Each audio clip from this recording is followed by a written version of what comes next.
Percobaan kudeta 3 Juli 1946 sempat menyeret nama Panglima Besar Jenderal Sudirman. Kedekatannya dengan Tan Malaka dan kelompok anti-diplomasi memunculkan tudingan miring ikut merancang kudeta. Pasca penangkapan Sudarsono CS di Istana Negara Gedung Agung Yogyakarta, pada hari itu juga, 3 Juli 1946, Menteri Pertahanan Amir Saripudin mengirim detasmen khusus Brigade 29 pimpinan Kolonel Dahlan untuk menjemput Jenderal Sudirman di rumahnya Loji Gandrung, Solo, Jawa Tengah. Kelompok Syahrir menilai ada restu Panglima Besar Sudirman yang kala itu berhubungan baik dengan Tan Malaka dalam upaya kudeta kabinet tersebut. Manuver 3 Juli 1946 tersebut adalah puncak dari perseteruan para elit dalam mempertahankan kemerdekaan. Buah dari hubungan yang tak sehat dan perselisihan antar kubu Perdana Menteri Syahrir dan Amir dengan kelompok oposisi Tan Malaka yang dekat dengan markas besar tentara.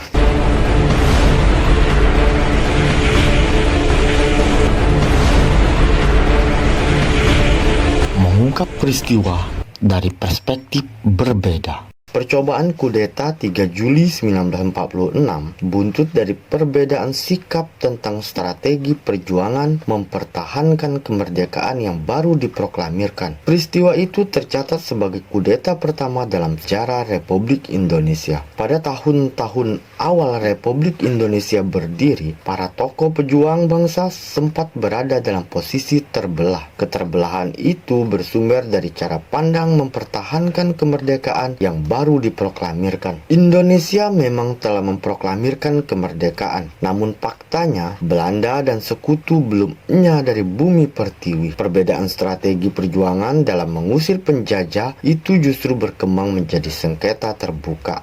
Ada dua arus utama yang mengemuka, kelompok yang memilih politik diplomasi dan kelompok yang memilih jalan perang dan angkat senjata. Arus pertama adalah kelompok yang mengutamakan politik diplomasi. Kelompok ini dikomandoi oleh Sultan Syahrir yang saat itu memimpin kabinet dan menjabat sebagai Perdana Menteri. Pria 35 tahun dengan perawakan kecil ini dijuluki Bung Kecil oleh teman-temannya. Meski bertubuh kecil, Syahrir dikenal sebagai diplomat kawakan yang memimpin diplomasi internasional Indonesia saat itu. Syahrir berpendirian, hanya dengan diplomasi Indonesia bisa mengalahkan Belanda dan sekutu dalam mempertahankan kedaulatan negara. Pasalnya, Indonesia baru merdeka dan belum punya modal cukup untuk berdiri sendiri. Langkah Syahrir itu didukung oleh Presiden Soekarno, Wakil Presiden Muhammad Hatta, dan seluruh punggawa kabinetnya. Di sisi berseberangan, ada kelompok yang memandang politik diplomasi sebagai melemahkan semangat juang. Negosiasi dan kompromi membuat progresnya kemerdekaan berjalan lamban. Jalan diplomasi membuat Indonesia terlalu banyak mengalah dengan Belanda. Pandangan ini diusung Tan Malaka dan kelompoknya. Pria bernama asli Ibrahim Datuk Sultan Malaka itu meyakini perjuangan kemerdekaan tidak akan mencapai hasil maksimal dengan diplomasi. Perjuangan harus dilakukan dengan kekuatan fisik, angkat senjata, dan berperang. Sebab bagi Tan Malaka, jalan diplomasi tidak akan menghasilkan kemerdekaan 100%. Perundingan hanya bisa dilakukan setelah ada pengakuan kemerdekaan 100% dari Belanda dan sekutu. Seiring waktu, perbedaan cara pandang itu tidak berhenti dan bahkan semakin mengeras. Tak hanya perang pernyataan tertulis dan lisan saja, perbedaan itu berkembang menjadi sengketa terbuka. Menggalang dukungan dengan tokoh-tokoh yang sepandangan dengannya, Tan Malaka mempelopori pendirian organisasi massa Persatuan Perjuangan. Tujuan organisasi ini menciptakan persatuan di antara organisasi-organisasi yang ada untuk mencapai kemerdekaan penuh untuk Indonesia. Saat didirikan di Purwokerto, Jawa Tengah pada awal tahun 1946, Persatuan Perjuangan berhasil menghimpun 141 organisasi politik, laskar, dan partai politik yang tidak puas dengan lambannya pencapaian hasil diplomasi yang dilakukan pemerintah yang dikomandoi Perdana Menteri Sultan Syahrir. Deklarasi itu dihadiri wakil dari Partai Buruh Indonesia, Masyumi, Partai Sosialis, Partai Komunis Indonesia, juga perkumpulan lain seperti Pucuk Pimpinan Serikat Rakyat Indonesia, Gerakan Pemuda Islam Indonesia, Gerakan Rakyat Indonesia, Persatuan Wanita Republik Indonesia, Partai Revolusioner Indonesia, Pesindo, KRIS, dan Hizbullah. Tidak berapa lama setelah deklarasi pendirian, Persatuan Perjuangan menggelar kongres di Solo pada 15-16 Januari 1946.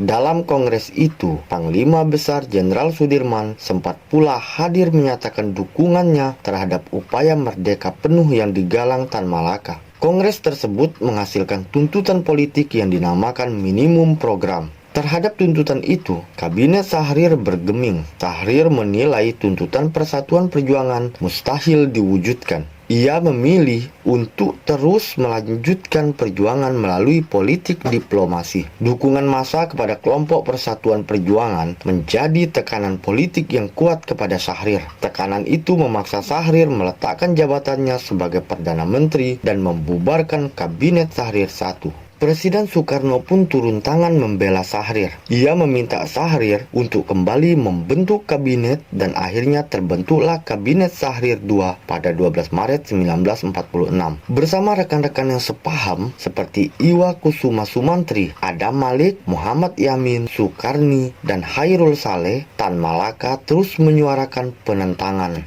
Kekecewaan kelompok Persatuan Perjuangan semakin memuncak setelah melihat arah perundingan Linggarjati yang dinilai merugikan Indonesia. Negosiasi dalam perjanjian itu mengarah pada Belanda hanya mengakui kemerdekaan Indonesia untuk wilayah Sumatera, Jawa, dan Bali saja. Diplomasi Kabinet Syahrir dinilai kelompok Tan Malaka terlalu lembek dan banyak mengalah terhadap Belanda. Persatuan Perjuangan menganggap Kabinet Syahrir II gagal mewujudkan pengakuan kedaulatan Republik Indonesia 100%. Kekecewaan demi kekecewaan itu menceruskan ide radikal dari Persatuan Perjuangan. Kabinet Syahrir II harus digulingkan. Mereka berencana meruntuhkan Kabinet Syahrir II dengan menculik para anggota kabinetnya. Syahrir perlu diamankan agar proses melepaskan diri dari Belanda dapat berjalan lancar. Penangkapan Syahrir diyakini dapat mengubah politik diplomasi Indonesia terhadap Belanda. Tapi rencana kelompok Tan Malaka itu tercium oleh pemerintah. Khawatir membahayakan persatuan, pemerintah pun mengambil keputusan untuk meringkus tokoh-tokoh Persatuan Perjuangan ini terlebih dahulu.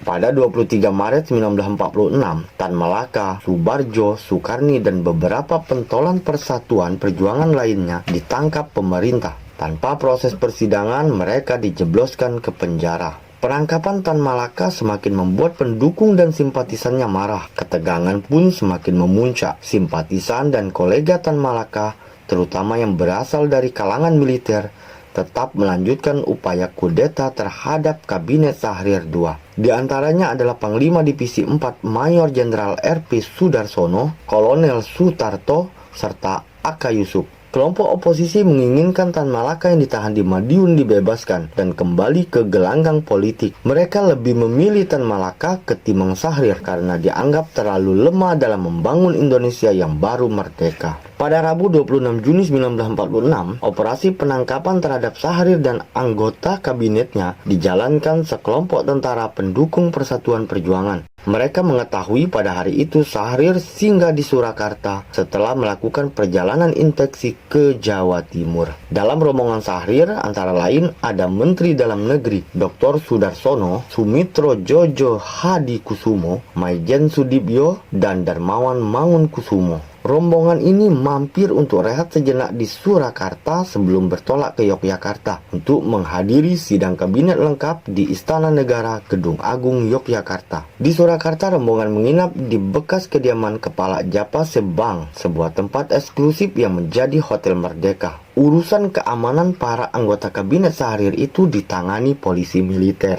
Tanpa sepengetahuan mereka, sekelompok tentara mulai bergerak, yakni golongan tentara yang menolak opsi diplomasi. Kelompok yang dipimpin Mayor Aka Yusuf, Komandan Batalion 63, mereka membawa surat penangkapan dari Panglima Divisi 4 Maijen TNI Sudarsono. Kemudian Sutarto meminta para agen kelompoknya menandatangani perintah penangkapan atas Sahrir dan kelompoknya, seperti Sastro Lawe, Komandan Batalion Tawangmangu, dan lain sebagainya. Sehingga para pengawal Sahrir yakin jika tindakan rombongan Yusuf tidak melanggar hukum. Dengan surat sakti itu, Mayor Aka Yusuf tidak menemui halangan dari pihak keamanan. Kepala Polisi Surakarta, Domo Pranoto, hendak mengklarifikasi surat tersebut kepada Jenderal Sudirman dan Presiden Soekarno. Namun Aka Yusuf bersikeras bahwa surat yang dibawanya adalah surat resmi tanpa harus diklarifikasi. Versi lain diceritakan Subagio Sastro Satomo, salah seorang kepercayaan Sahrir. Sekira pukul 11.16 malam, kata Subagio, Mayor Aka Yusuf bersama 4 orang masuk ke dalam gedung Japa Sebang, tempat mereka menginap. Sambil menenteng senjata, mereka memaksa Sahrir untuk ikut ke dalam mobil yang telah mereka siapkan. Sahrir sempat protes dan berdebat, namun di tengah ancaman senjata, akhirnya Kamis dini hari sekitar pukul 1 tengah malam, pemohon itu menuruti kemauan Aka Yusuf.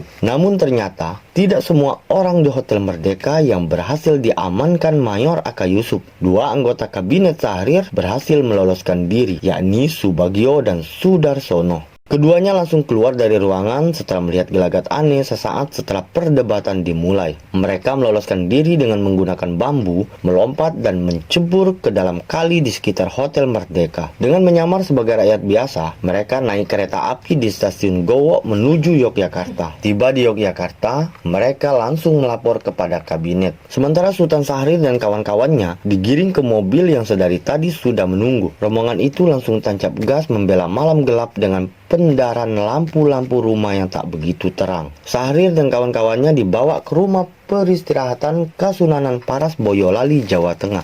Rumah yang dulu sering digunakan Pakubuwono X sebagai tempat meditasi. Di sana, Sultan Sahrir diserahkan kepada Komandan Batalion Paras, Mayor Sukarto. Menurut keterangan Sutrisno, salah seorang perwira yang bertugas di Paras, para penjaga saat itu di sana tidak mengetahui kalau yang dibawa oleh rombongan Aka Yusuf itu adalah Perdana Menteri Sahrir. Dikiranya seorang pembesar yang mau istirahat, makanya Sahrir diterima dengan baik dan ditempatkan di sebuah pesanggerahan kepunyahan Susuhunan. Informasi tentang penculikan Sahrir diketahui Presiden Soekarno keesokan harinya, 28 Juni 1946. Tapi pemerintahan RI di Yogyakarta belum mengetahui dengan jelas lokasi penahanan Sahrir. Soekarno pun berusaha secepatnya membuat siaran radio. Baginya kejadian itu merupakan peristiwa yang dapat membahayakan persatuan bangsa. Untuk itu, demi menjaga pemerintahan tetap berjalan baik, Soekarno langsung melakukan pengambil alihan kekuasaan. Pada Jumat 28 Juni 1946,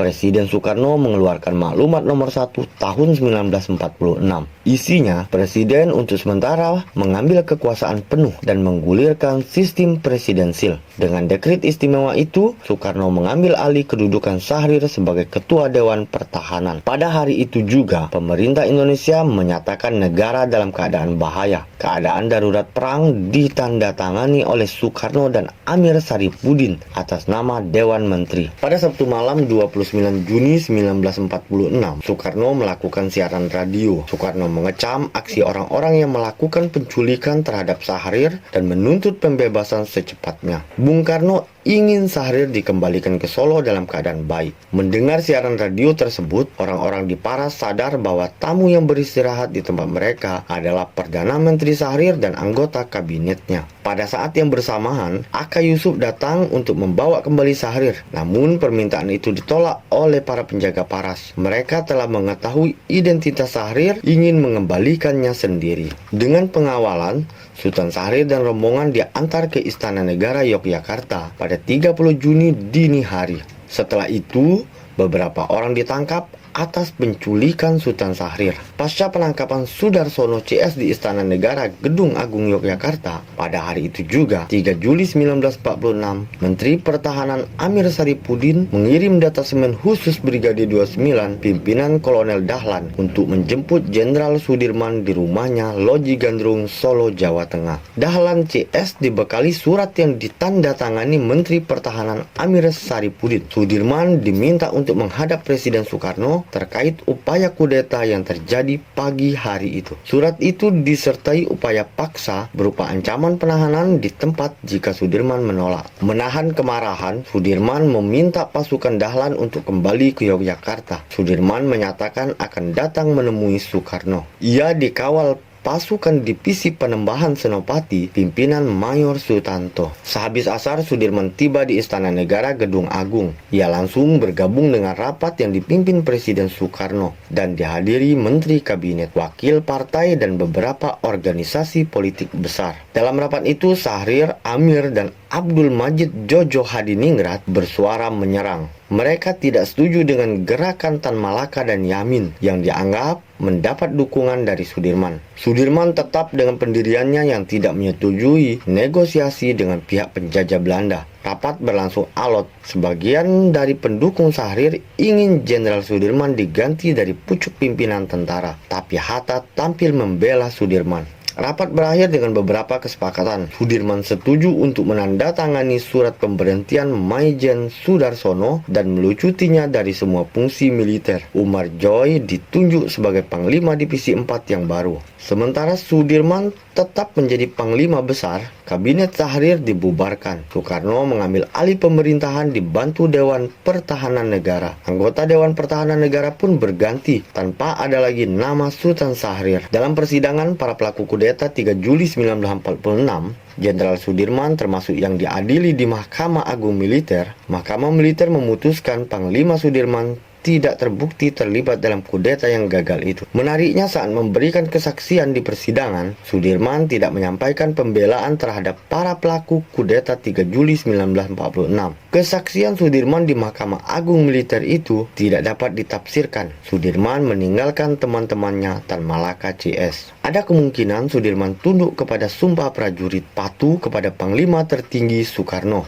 dan pengaruh Hatta. Sedangkan Tan Malaka meski disebut-sebut sebagai dalang di balik aksi itu, namun Tan Malaka tidak dihadirkan ketika sidang mulai digelar. Tan Malaka sengaja tidak dihadirkan di persidangan karena ditakutkan sidang akan dipakai sebagai wahana propaganda. Dikhawatirkan Tan Malaka akan berpidato dengan berapi-api sehingga suasana akan bisa menjadi semakin panas. Pada masa itu ada pernyataan Tan Malaka yang melegenda tentang alasannya menolak perjuangan diplomasi. Tuan rumah tidak akan berunding dengan maling yang menjara rumahnya.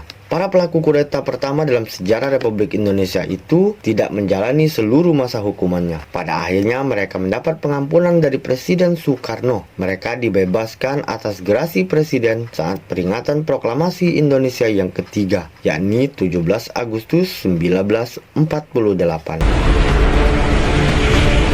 Mengungkap peristiwa dari perspektif berbeda.